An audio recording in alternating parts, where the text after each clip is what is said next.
판결 요지 맨 첫 번째 부분 그대로 띄어다가 4번으로 구성을 했네요.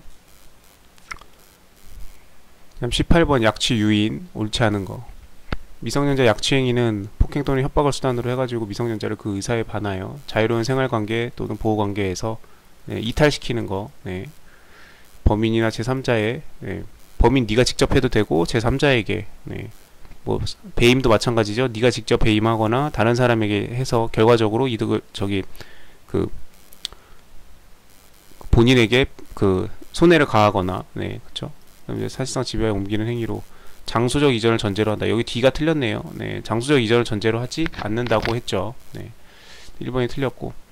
그러니까 어디로 꼭 그렇게 데려가야만, 이제 미성년자 약취라고 하면 뭐 꼭 어디를 이렇게 약취 유인이니까 어딜 데리고 가는 느낌이 강하긴 한데 장소적 이전을 전제로 하지 않습니다. 라는 거. 1번 틀렸고. 나머지 읽을 필요 없고 넘어가야죠. 가는 목적 약취 행위에서 협박 수단으로 하는 경우에 상대방을 실력적 지배에 둘 수 있으면 족하다. 반드시 상대방이 반항 응할 정도의 것임을 요하지 않는다. 그렇죠?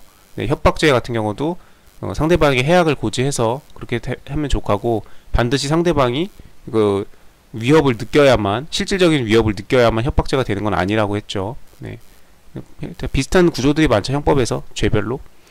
미성년자 유인죄는 피해자가 미성년자임을 알면서 유인행위에 대한 인식이 있으면 족하고, 유인하는 행위가 인식할 필요는 없으며, 여기도 의사에 반하는 것까지 인식할 필요는 없으며, 피해자의 하자에 있는 의사로 자유롭게 승낙을 하였다 하더라도 본죄의 성립에는 영향이 없다. 약간 그런 느낌이죠. 그 미성년 그 뭐 15세 미만이었나? 그 미성년자하고 합의하에 성관계를 해도 처벌되죠. 그렇기 때문에 이렇게 승낙을 하였다고 하더라도 본죄 성립 영향이 없다.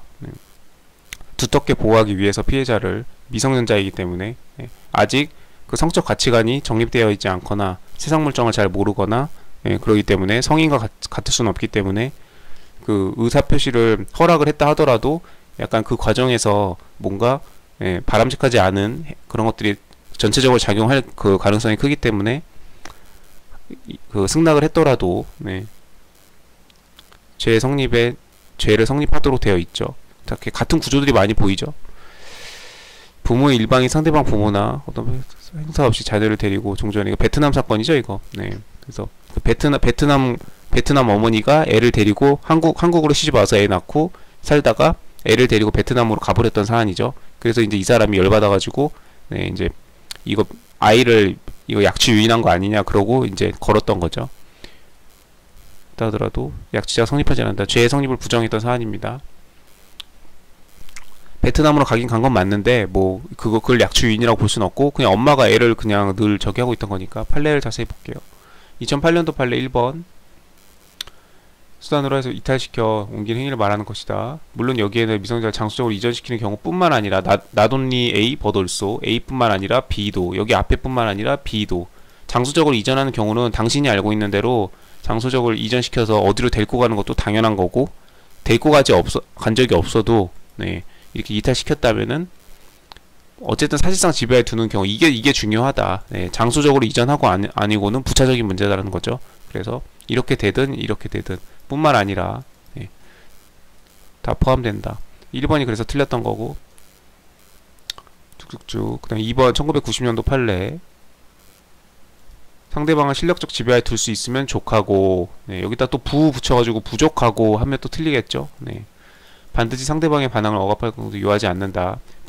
협박은 상대방에게 해악의 고지를 하는 것을 말하고, 상대방이 현실적으로 저기 하지 않았더라도 죄의 성립에는 아무런 영향이 없다. 유인죄라고 하면 이렇게 옮기는 것이고, 사려 없고 나이 어린, 그쵸? 미성년자 간음, 유인 다 마찬가지 죄를 같이 하죠.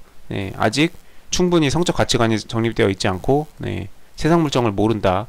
그런 것들을 이용해가지고 그렇게 하면은 그게 승낙이 아니다 이거죠. 쉽게 말해서 범죄의 권위는 유인행위 인식이 있으면 족하고 인식할 필요는 없으며, 피해자는 뭐 나이가 어리기도 하고 세상 물정 모르고 모르고 잘 몰라요. 뭐 피해자의 의사까지 고려해가지고 그래야 되는 것만 아니다. 피해자가 내가 지금 약취되었다, 내가 유인당하고 있다, 내가 지금 납치되었다라는 것까지 인식할 필요는 없다 이겁니다. 피해자가 반드시 그거를 인식해야만 그 성립한다는 거 아니죠. 예를 들면 애를 데리고 놀이공원 가서 네, 신나게 놀아주고 추러스도 사주고 네, 뭐 장난감도 사주고 했다고 해서 그게 약취 유인이 안 되는 건 아니죠. 네. 피해자의 의사에 상관없이 너가 약취 유인했다는 걸 알고 있는 거잖아. 그러면은 죄 성립하는 데는 아무런 지장이 없다. 꼬맹이를 속여가지고 아저씨가 아빠 엄마 친구인데 놀이공원 가서 좀 놀고 있자. 네, 당연히 안 되겠죠. 승낙하였다 하더라도 뭐 아이는 당연히 좋다고 하겠죠. 놀이공원 간다고 하면 네, 당연히 성립의 지장에 소장이 없다. 그다음 4번 2013년도 판례였고 여기 전원합의체 판례네요. 네, 국외 이송 약취 베트남 사건이죠. 네. 종합적으로 판단한다. 썰이 엄청나게 길죠. 네. 전반적인 내용은 알아둘 필요는 있죠.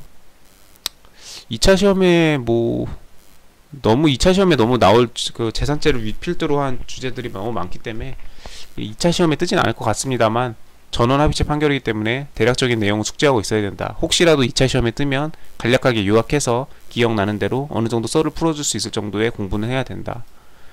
뭐가 죄형법제 엄청 허용될 수 없다. 별의별 개념들이 많이 나오죠. 예. 다른 보호 감독자. 그러니까 베트남 엄마를 말하는 거죠. 양육권을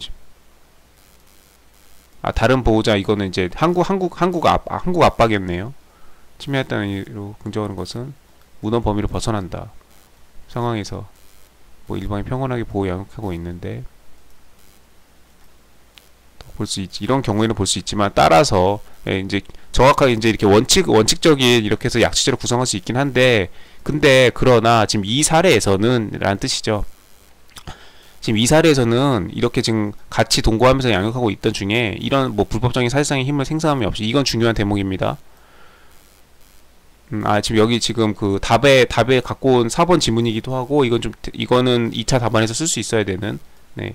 어떠한 이런 불법적인 사실상의 힘을 사용하지 않고 그냥 단지 벗어나서 그냥 한국에서 키우나 베트남에서 키우나 애한테 무슨 폭행 협박을 한 게 아니면 상관이 없다 아니냐 이런 뜻이죠.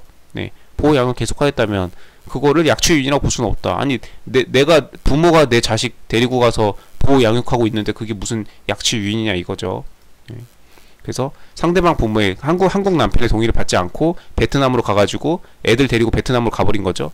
베트남 국적 여성이 피고인이 네, 남편의 의사에 반하여 뭐 이 남편도 베트남 사람일 수도 있겠네요. 반드시 이 남편이 한국인이라는 저기는 없는 건가? 네, 아무튼 베트남으로 애들 데리고 갔습니다. 함께 입국해서 국외 이송으로 네, 했다는 겁니다. 이탈시킨 게 아니다. 네, 했던 거죠.